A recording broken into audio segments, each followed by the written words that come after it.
Europe is actually seriously scary. China is in fact seriously scary, although it's harder to track, but it gets less press. But and we are not an island. I think international interdependence can be overstated, but you really would not expect the U.S. to be to be completely immune to these bad developments, and we are not on that solid a basis here. So here we are, 6 years after Lehman fell, still very fragile. Okay. Let's talk about Europe first. What's the problem in Europe? Well, it's interesting. That's shifted. It was originally, there's trouble in the debtor countries, but it's very strong Germany. But now their problem is that after years and years of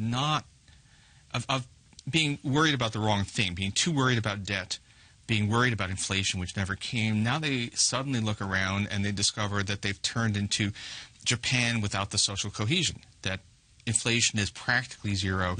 It doesn't matter. Zero is not... but they're essentially in a deflationary trap already.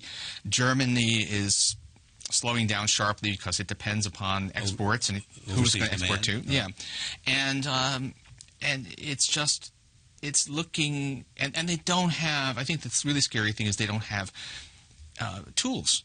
The European Central Bank, Mario Draghi, monetary fiscal tools. Yeah, monetary tools. Got a good man, smart guy running the ECB, but there's only so much he can do.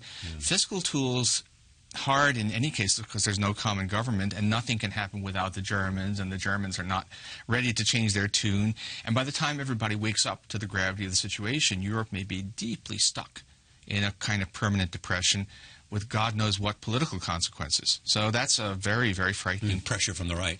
Pressure from this is one of these things where right and left meet, exactly. Right? The anti-immigrant groups, extreme nationalist groups. If we say, what if Marine Le Pen, anti-immigrant, what if she becomes president of France? And you say, that's not going to happen. But if you believe the polls, that's She's what more would popular happen. than the president today. That's right. If the election were held today, it would be a real possibility. UKIP in Britain, Golden Dawn in Greece, the separatists in northern Italy.